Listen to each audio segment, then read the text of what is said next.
Vehicle के नाम से जो है वो जानते हैं। और उसमें इलेक्ट्रिक व्हीकल्स को उन्होंने ग्रिड के साथ मुंसलिक किया, और वो ग्रिड जो कि डीकार्बनाइज़ हो रहा था, जिसको आप रिन्यूएबल्स के साथ लिंक कर रहे थे, उस मद में आप अगर इसको क्लाइमेट चेंज के साथ लिंक करते हैं तो that would be a great thing, जो कि आपको मिटिगेशन में हेल्प करती है।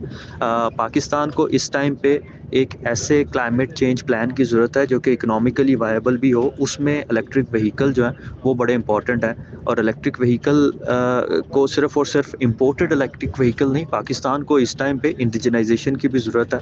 और indigenisation for two wheelers and three wheelers, उसका सबसे अच्छा केस एग्जिस्ट करता है, इकोनॉमिक केस या बिजनेस मॉडल एग्जिस्ट करता है पाकिस्तान में। तो पाकिस्तान को टेक्नोलॉजी ट्रांसफ़र की तरफ जाना है, एक पूरे फुल इकोसिस्टम की तरफ जाना है। पाकिस्तान में काफ़ी सारी यूनिवर्सिटीज़, काफ़ी सारे रिसर्च इंस्टीट्यूट्स जो हैं वो एक अच्छा काम कर रहे हैं। लम्स एनर्जी इंस्टीट्यूट इस पे बड़ा अच्छा काम कर रहा है। इस पे यूनिवर्सिटी ऑफ लाहौर का एक बड़ा अच्छा प्रोग्राम है। तो अगर एकेडेमिया, पॉलिसी और रिसर्च का एक नेक्सस बन जाता है, एसडीपीआई की काफ़ी अच्छी रिपोर्ट्स हैं जिसको यूज़ करते हुए हम एक इंटीग्रेटेड पॉलिसी प्लान की तरफ जा सकते हैं, और कि जिससे हम क्लाइमेट चेंज और इकोनॉमिक केस, इकोनॉमिक फिजिबिलिटी को यकजा करते हुए एक जामे पॉलिसी की तरफ जा सकते हैं। तो मेरे ख़्याल से इलेक्ट्रिक व्हीकल्स एक पहला स्टेप होगा कंज्यूमर्स को भी रिलीफ देने में, और दूसरा आप जो क्लाइमेट एजेंडाज़ हैं उसको भी इम्प्लीमेंट करने में। लेकिन अगेन इसको आपको नेशनल ग्रिड की डीकार्बनाइजेशन के साथ लिंक करना होगा,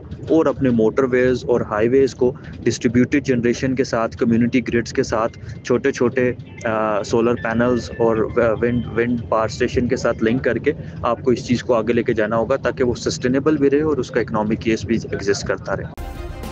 सब्सक्राइब करें और बेल दबाएं ताकि कोई खबर रह न जाए।